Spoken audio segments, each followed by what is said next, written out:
Eu sou Osmar Castro. Eu gostaria de falar de um assunto bem importante, que é a primeira consulta que nós fazemos quando o paciente usuário de prótese total vem nos procurar, a importância de se fazer os testes de retenção e estabilidade antes de começar a pensar em fazer uma nova prótese. Os testes de retenção e estabilidade vão permitir que você saiba como está o estado atual da função e da segurança que essa prótese proporciona no paciente. Então, eu tenho aqui uma prótese aqui.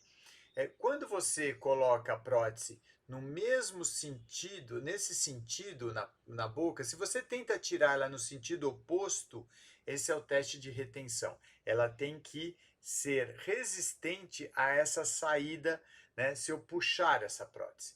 E os testes de estabilidade, tá? Então, quando eu aperto um lado, ela não pode deslocar do outro lado, né? Então, eu aperto aqui, ela não pode fazer isso. Eu aperto aqui, ela não pode fazer isso. Por quê? Se ela se solta, esse é exatamente o movimento que o paciente vai fazer durante a mastigação. E o outro muito importante é o teste anteroposterior. Eu bato meu dedo aqui, ó, ela tem que se resistir, porque se ela fizer isso aqui, ó, vai entrar ar e ela vai cair.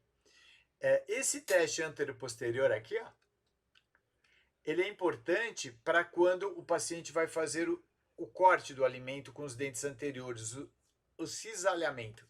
Então ele corta ali a maçãzinha dele ali. Mas mais do que isso, ele é importante, por quê? Porque a língua, toda hora que a gente deglute, a gente apoia a língua aqui atrás, ó. E aí ela força a prótese. Então, como a gente deglute mais de 2.000 vezes por dia, se você não tiver uma resistência a esse apoio, o que vai acontecer? A prótese vai acabar se soltando, tá? Então é importante você testar isso. Eu vou mostrar para vocês aqui no caso aqui embaixo, o primeiro dia, né, como o paciente chegou, eu fiz os testes, ó. Então esse é o teste anteroposterior. Vejam que ela já saiu, um pequeno toque no dedo. Apertei de um lado, ela desceu do outro, aqui.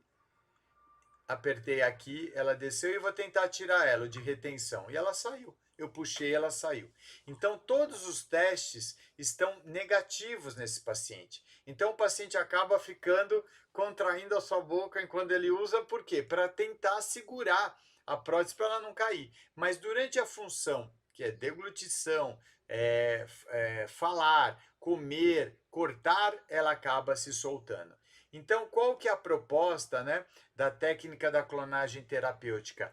É reconstruir esta prótese, tirando todos os defeitos que ela tem. Onde está a mais, eu vou remover. Onde está a menos, eu vou acrescentar.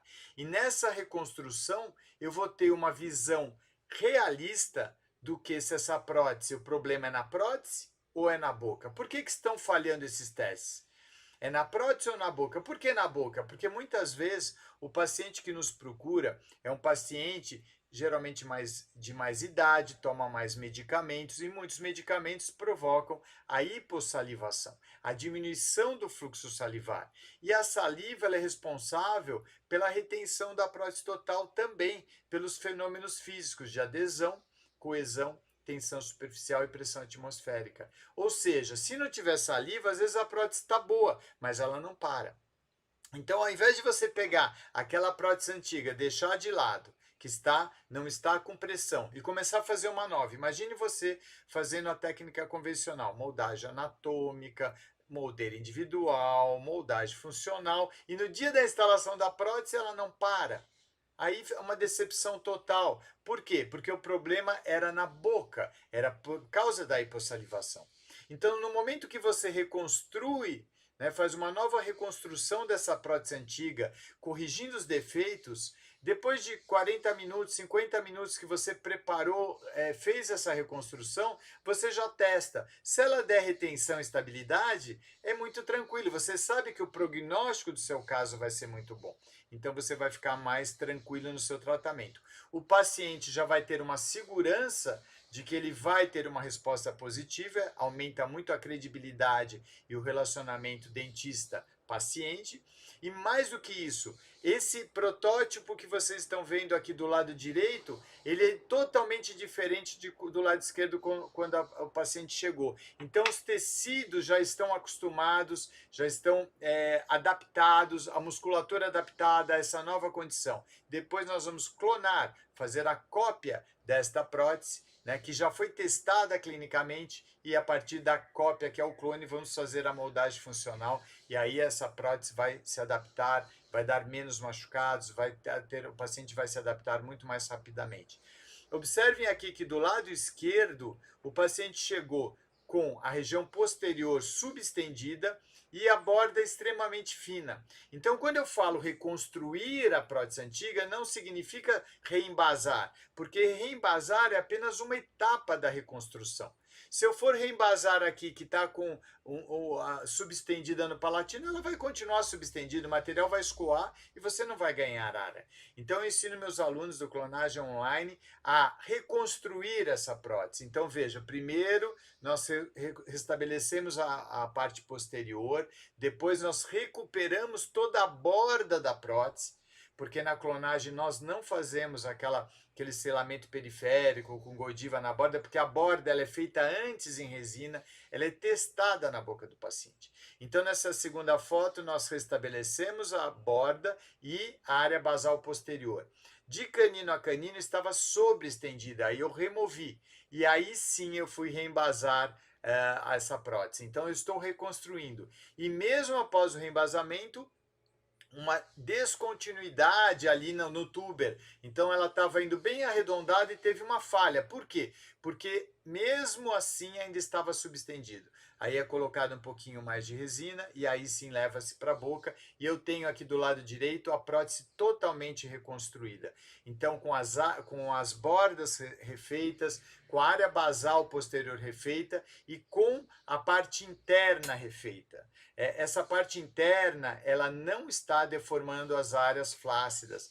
Existe uma técnica que nós preconizamos, que é a técnica do reembasamento direto funcional seletivo, onde ele deixa os tecidos bem sem deformação, também buscando o máximo da retenção e o mínimo da perda óssea. Então, os tecidos aqui do lado direito já vão ficar estáveis para o dia da moldagem funcional.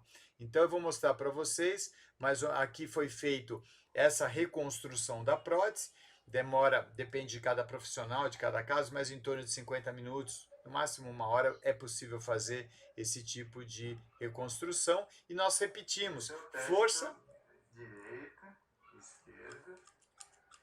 Eu vou fazer força para tirar, mas relaxa, deixa eu mexer. Isso aí, ó. A cabeça se mexe e a prótese não sai.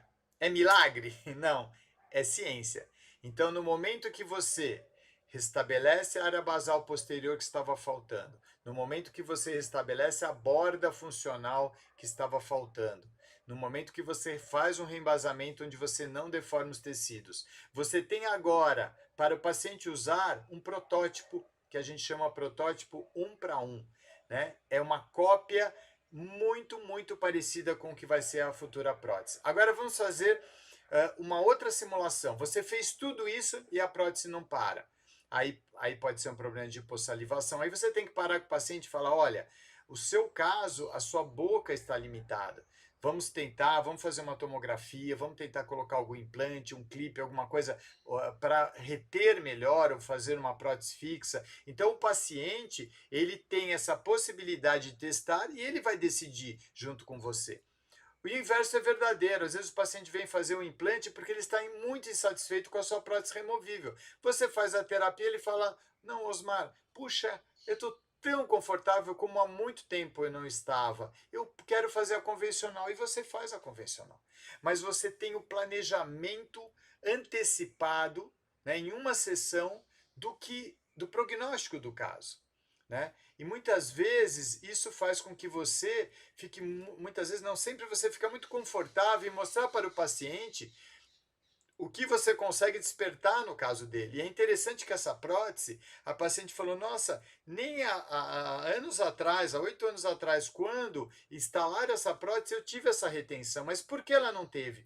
Mesmo o caso sendo muito mais favorável, 8 anos atrás, que ela tinha mais gengiva, né, mais rebordo ali, a prótese não despertou o máximo da retenção. Então, 8 anos depois, corrigindo os problemas, nós conseguimos mais retenção do que no dia da instalação há 8 anos atrás. E o paciente ele fica extremamente confiante com o seu trabalho. E você fica extremamente tranquilo com o resultado final.